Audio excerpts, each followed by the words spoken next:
नमस्कार, जय Hind. All exam guide गुरु का यूट्यूब चैनल आप सभी देख रहे हैं। मेरा नाम है सुजीत पांडे। आपके लिए लेकर आ गए हैं पिछले 30 साल से एग्जाम में बार बार पूछे गए जीके क्वेश्चन। ये क्वेश्चन आपको एग्जाम में आ सकते हैं, जहां जहां जीके साइंस वगैरह आएगी आपको ये क्वेश्चन मिलेंगे। करते हैं वीडियो को बिना देर के स्टार्ट। आपसे एक उम्मीद करता हूं, छोटी सी आशा है कि आप वीडियो को लाइक जरूर करेंगे यदि आप रोज ऐसे ही सुपरफास्ट क्वेश्चन पढ़ना चाहते हैं। और चैनल पर पहली बार आए तो देख लीजिए, 1 मिलियन की फैमिली हमारी, 1 मिलियन लोग जुड़े हुए हैं। आपको भी फायदा होगा, आप भी जुड़ जाओ चैनल से। जी के आपकी स्ट्रॉन्ग करा देंगे, ये वादा है। पहला क्वेश्चन, रक्त होता है क्या? तो रक्त जो होता है, रक्त एक संयोजी ऊतक होता है। ऑप्शन नंबर ए राइट आंसर है। प्लाज्मा के अंदर जल का प्रतिशत कितना होता है? तो प्लाज्मा के अंदर जो जल का प्रतिशत होता है, लगभग 90% जल होता है प्लाज्मा के अंदर। एक क्वेश्चन और आता है, यदि आपसे पूछेंगे रक्त में प्लाज्मा कितने प्रतिशत होता है, तो आपके खून में प्लाज्मा होता है 55% लगभग। और प्लाज्मा के अंदर जल पानी कितना होता है? तो 90%। याद रहेगा। जन्म के बाद मानव के किस ऊतक में कोई कोशिका विभाजन नहीं होता? तो जन्म के बाद तंत्रिका कोशिका में कोई भी विभाजन नहीं होता। ऑप्शन नंबर बी यहां पर राइट आंसर है। आरएच कारक ने अपना यह नाम किस जानवर से लिया है? तो आरएच फैक्टर या आरएच कारक, इसको यह नाम बंदर से मिला है। ऑप्शन नंबर ए बंदर राइट आंसर है। किस ऊतक के नख, खुर और सींग बने होते हैं? तो हमारे नाखून, खुर और जैसे जानवरों में जो सींग होते हैं, ये सभी केराटिन के बने होते हैं। Option number C. किसी जीवित देह के भीतर कोशिका या ऊतक की मृत्यु को क्या कहते हैं? तो जीवित देह के भीतर कोशिका या ऊतक की मृत्यु ये कहलाती है आपकी न्यूट्रोफिलिया। ऑप्शन नंबर यहां पर ए न्यूट्रोफिलिया राइट आंसर है। नाभि रज्जु है क्या? तो जो नाभि रज्जु होता है ये आपका प्रोण संयोजी ऊतक कहलाता है। ऑप्शन नंबर सी प्रोण संयोजी ऊतक राइट आंसर है। दांत का शिखर किसका बना होता है? तो दांत का जो शिखर होता है ये एनामिल कहलाता है। ये सबसे कठोर भाग भी होता है। ऑप्शन नंबर सी एनामिल, दांत का शिखर एनामिल कहलाता है। दांत मुख्य रूप से बने होते हैं किससे? तो दांत मुख्य रूप से आपके डेंटाइन से बने होते हैं। ऑप्शन नंबर बी दांत डेंटाइन से बने होते हैं, राइट आंसर हो जाएगा। फेफड़ों को ढकने वाला आवरण कहलाता है। तो फेफड़ों को ढकने वाला जो आवरण होता है उसको प्लूराम कहते हैं। ऑप्शन नंबर बी प्लूराम से आपका फेफड़े ढके होते हैं। हैवर्सियन तंत्र पाया जाता है। तो हैवर्सियन जो तंत्र होता है ये आपका स्तनियों की अस्थियों में पाया जाता है। ऑप्शन नंबर यहां पर सी प्रश्न के लिए बिल्कुल सही आंसर हो जाएगा। मास्ट कोशिकाएं या मास्ट सेल ये किस में पाए जाते हैं? तो मास्ट कोशिकाएं या मास्ट सेल ये संयोजी ऊतक में पाई जाती हैं। ऑप्शन नंबर संयोजी ऊतक में होती है मास्ट कोशिकाएं। बायोप्सी किससे संबंधित है? तो बायोप्सी जो होता है ये परीक्षण के लिए ऊतकों को शरीर से अलग करने की विधि, परीक्षण के लिए ऊतकों को शरीर से अलग करने के लिए जो है बायोप्सी का यूज किया जाता है। निम्नलिखित में से कौन ऊतक का उदाहरण है? तो ऊतक का उदाहरण है आपका रक्त। रक्त जो है ये ऊतक का उदाहरण है। मोटापा निम्न में से किसकी अधिकता के कारण होता है? तो जो मोटापा होता है ये आपका वसा ऊतक की अधिकता के कारण होता है। Option number B. ऊंट का कुबड़ किस ऊतक का बना होता है? तो जो ऊंट का कुबड़ होता है ये आपका बना होता है वसामय ऊतक का। ऑप्शन नंबर डी वसामय ऊतक राइट आंसर है। लिगामेंट एक रचना है जो जोड़ती है। तो लिगामेंट एक रचना है जो अस्थि को अस्थि से जोड़ती है। ऑप्शन नंबर बी अस्थि को अस्थि से जोड़ती है, राइट आंसर है। संवेदना का चालन शरीर के एक भाग से दूसरे भाग में किसके द्वारा होता है? तो संवेदना का जो चालन होता है यहां पर राइट आंसर हो जाएगा आपका तंत्रिका ऊतक के माध्यम से होता है। ऑप्शन नंबर डी तंत्रिका ऊतक राइट आंसर है। तंत्रिका ऊतक की इकाई है। तो तंत्रिका ऊतक की इकाई आपकी न्यूरॉन होती है। ऑप्शन नंबर बी न्यूरॉन ये तंत्रिका ऊतक की इकाई है। मनुष्य के शरीर में सबसे लंबी कोशिका कौन सी होती है? तो सबसे लंबी कोशिका शरीर में तंत्रिका कोशिका। ऑप्शन नंबर सी यहां पर राइट आंसर है। वृद्धावस्था में त्वचा में झुर्रियां पड़ जाती हैं, इसका कारण क्या है? तो वृद्धावस्था में त्वचा में झुर्रियां पड़ जाती हैं, इसका जो कारण है ये है आपका उपचर्मीय स्तर में लचीलापन कम हो जाने के कारण। ऑप्शन नंबर यहां पर भी प्रश्न के लिए राइट आंसर हो जाएगा। अगला क्वेश्चन देख लेते हैं। लेक्राइमल ग्रंथियां स्रावित करती हैं। तो लेक्राइमल ग्रंथियां अश्रु आंसू निकलते हैं लेक्राइमल ग्रंथियों से। ऑप्शन नंबर सी आंसू निकलते हैं लेक्राइमल ग्रंथियों से। मनुष्य की त्वचा का सबसे मोटा, इनमें से जो त्वचा हो सबसे मोटी कहां पर होती है? तो सबसे मोटी त्वचा पांव के तलवे में होती है। ऑप्शन नंबर बी, पांव के तलवे पर राइट आंसर है। दोस्तों क्वेश्चन आप देख ही रहे हैं कितने शानदार क्वेश्चन है। ये क्वेश्चन आप जिस एग्जाम की तैयारी कर रहे हैं उसमें आ सकते हैं। और हमने देखिए हर एग्जाम में जीके और जीएस आता है, साइंस आती है, जीके आता है हर एग्जाम में। आपके लिए हमने 10,000 जीके के एमसीक्यू क्वेश्चन तैयार किए हैं। कितने? एक नहीं, दो नहीं, 10,000 क्वेश्चन। और ये 10,000 क्वेश्चन आपको 300 रुपए की पीडीएफ पड़ेगी। पीडीएफ बना ली गई है, सभी को पीडीएफ व्हाट्सएप पर मिल जाएगी। आप में से सब लोग व्हाट्सएप चलाते हो, व्हाट्सएप पर पीडीएफ भेज दी जाएगी। 300 रुपए की पीडीएफ है। फोन पे, गूगल पे, पेटीएम के माध्यम से पेमेंट कर सकते हो। जो हमारे चैनल पर शुरू से जुड़ा है उसके लिए भी, और जो नया पहली बार आया उसको मिल जाएगी। कितने क्वेश्चन मिलेंगे? 10,000 क्वेश्चन। रट लोगे ना तो जीके जीएस महा स्ट्रांग हो जाएगी हर सब्जेक्ट में। जिसको भी पीडीएफ चाहिए नीचे दिए गए नंबर पर संपर्क कर लेना, कॉल कर लेना, मैसेज कर देना, या व्हाट्सएप पर आप संपर्क कर सकते हो नीचे दिए गए नंबर पर। जरूर ले लेना, पढ़ने वाले बच्चे आपके एग्जाम में फंस सकते हैं ये क्वेश्चन। सेबेसियस ग्रंथियां पाई जाती हैं। तो सेबेसियस जो ग्रंथियां हैं ये आपके स्तनियों की त्वचा के डर्मिस में पाई जाती हैं। ऑप्शन नंबर बी, स्तनियों के त्वचा के डर्मिस में राइट आंसर है। निम्नलिखित में से कौन एक शरीर को गर्म रखने हेतु उत्तरदायी है? तो शरीर को गर्म रखने हेतु वसामय ऊतक उत्तरदायी होते हैं। ऑप्शन नंबर सी, वसामय ऊतक राइट आंसर है। निम्नलिखित में से कौन सा ऊतक घाव भरने में सहायक होता है? तो घाव भरने में आपका इपीथीलियमी ऊतक सहायक होता है। ऑप्शन नंबर ए, घाव भरने में इपीथीलियमी ऊतक सहायक होता है।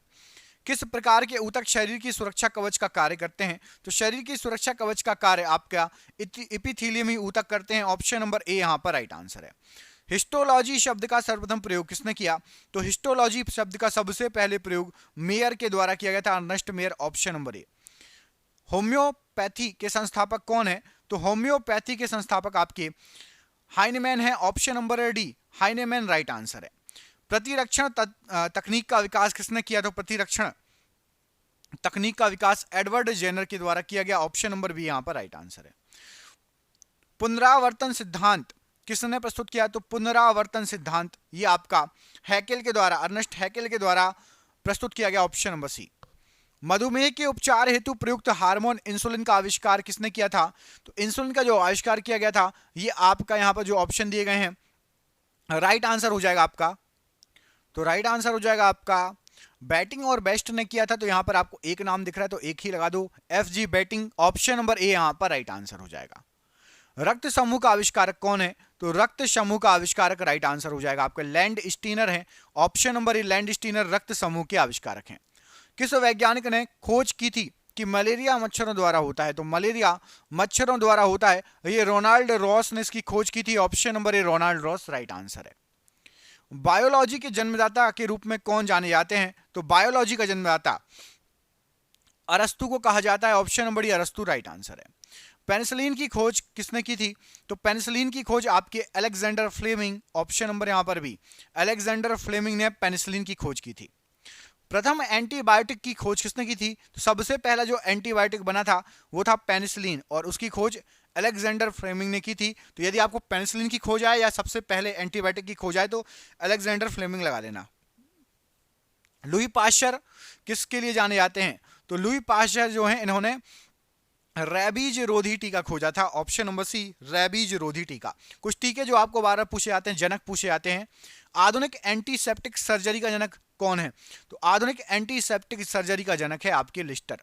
याद रहेगा, लिस्टर आधुनिक एंटीसेप्टिक के, लुई पाश्चर रैबीज के, फ्लेमिंग आपके पेनिसिलिन के। ठीक है, अगला देखिए। अगला पूछा गया आपसे विकास का सिद्धांत किसने प्रतिपादित किया?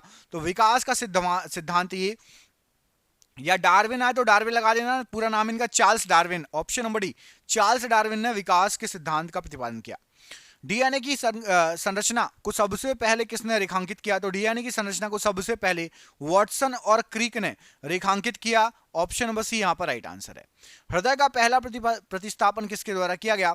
तो सबसे पहला प्रतिस्थापन किया गया था क्रिश्चियन बर्नार्ड के द्वारा। Option number D, Christian Barnard right answer है।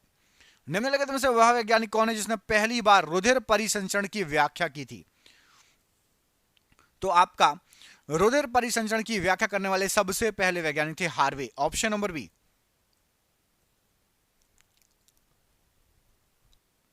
एडवर्ड जेनर निम्नलिखित में से किस रोग से जुड़े हैं? तो एडवर्ड जेनर को जाना जाता है चेचक के टीके की खोज के लिए। ऑप्शन नंबर यहाँ पर सी, चेचक के टीके की खोज के लिए जाना जाता है। स्टेथोस्कोप का आविष्कार किसने किया? तो स्टेथोस्कोप जो डॉक्टर गले में लगा के घूमते हैं ना, लेनेक ने उसका आविष्कार किया। Option number B, Laennec right answer है। निम्नलिखित में से किसने प्राकृतिक वर्ण या सर्वोत्तम की उत्तरजीविता के सिद्धांतों पर आधारित विकास का सिद्धांत प्रतिपादित किया था? तो विकास का सिद्धांत यह प्रतिपादित किया था डार्विन ने। ऑप्शन नंबर डी, डार्विन को श्रेय जाता है विकास के सिद्धांत के प्रतिपादन के लिए। अगला क्वेश्चन देखिए, इसमें पूछा गया है आपसे, हरगोविंद खुराना को किस क्षेत्र में प्रतिष्ठित नोबेल पुरस्कार मिला? तो हरगोविंद खुराना जी को चिकित्सा विज्ञान के क्षेत्र में नोबेल पुरस्कार मिला है। ऑप्शन नंबर बी, चिकित्सा विज्ञान राइट आंसर हो जाएगा। जीवाणु या बैक्टीरिया की खोज किसने की? तो बैक्टीरिया की खोज की थी ल्यूवेन हॉक ने। ल्यूवेन हॉक ने बैक्टीरिया की खोज की थी। फिलोसफिक जूलॉजी के लेखक कौन है? तो फिलोसफिक जूलॉजी ये लेखक हैं लेमार्क। ऑप्शन नंबर यहां पर भी लेमार्क राइट आंसर हो जाएगा। प्लावमान जीन के सिद्धांत का प्रतिपादन किसने किया? तो प्लावमान जीन के सिद्धांत का प्रतिपादन क्या है आपका? मैकलिनटॉक ने। Option number C, McClintock right answer है। डीएनए संश्लेषण का प्रतिपादन किसने किया? तो डीएनए संश्लेषण का प्रतिपादन कॉर्नबर्ग ने किया है। Option number B, Arthur Kornberg right answer है। आनुवांशिकता के नियम के जन्मदाता कौन है? तो आनुवांशिकता का नियम Mendel. Option number C, Mendel के द्वारा आनुवांशिकता का नियम दिया गया, राइट आंसर है। प्राकृतिक वर्णवाद नेचुरल सिलेक्शन की से विशेष संबंध था। तो नेचुरल सिलेक्शन या प्राकृतिक वर्णवाद राइट आंसर हो जाएगा। चार्ल्स डार्विन का संबंध था। ऑप्शन नंबर ए, चार्ल्स डार्विन राइट आंसर है। एरेनियोलॉजी किसका अध्ययन है? तो एरेनियोलॉजी जो है ये मकड़ों का अध्ययन कहलाता है। ऑप्शन नंबर बी, मकड़ों का अध्ययन राइट आंसर है। पारिस्थितिकी विज्ञान इकोलॉजी का संबंध किससे है? तो पारिस्थितिकी विज्ञान या इकोलॉजी ये आपका शरीर संरचना और वातावरण से संबंध है।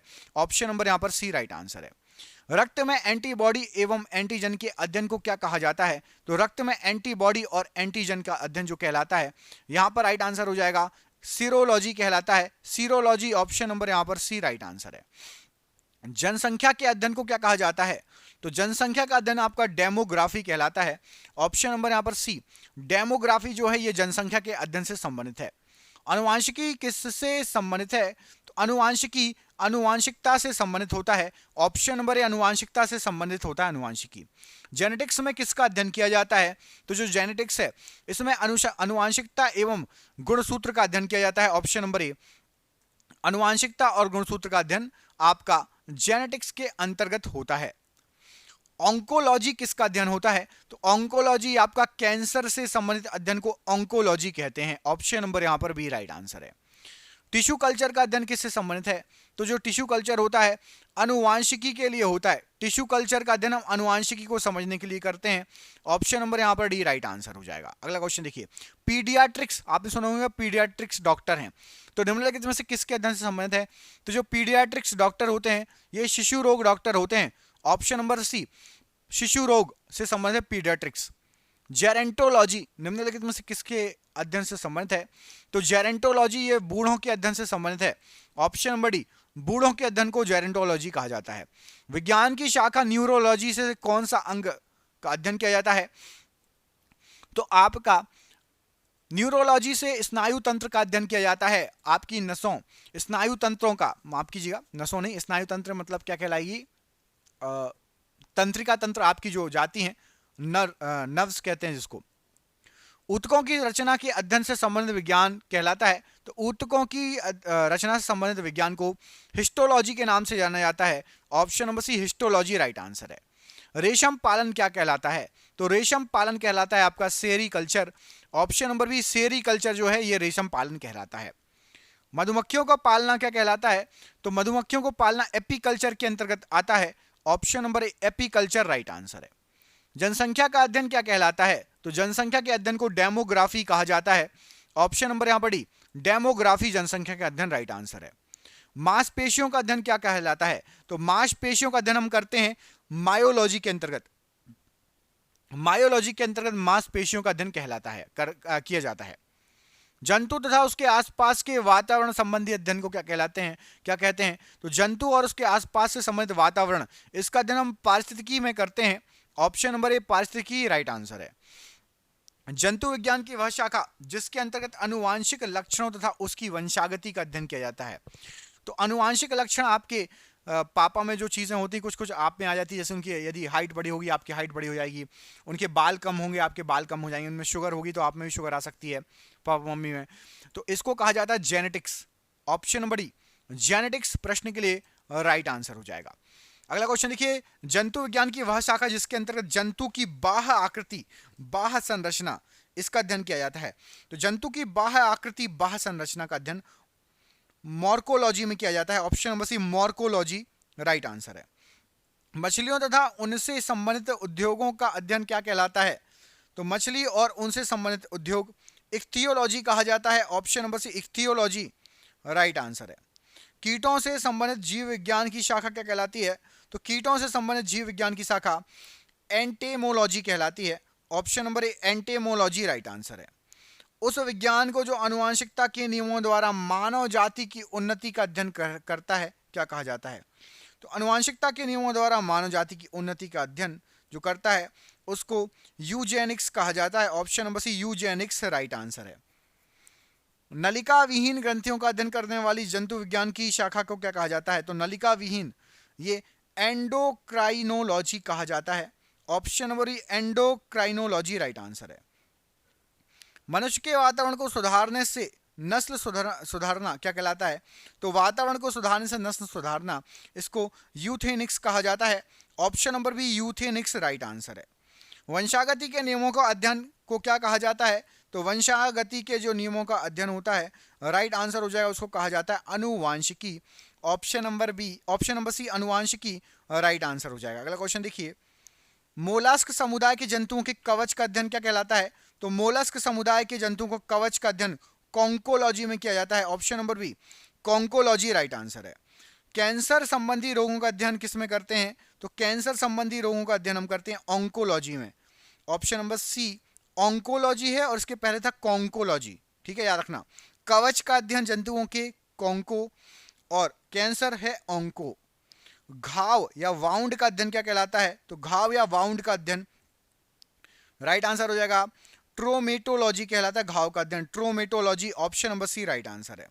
हिस्टोलॉजी में किससे संबंधित अध्ययन करते हैं?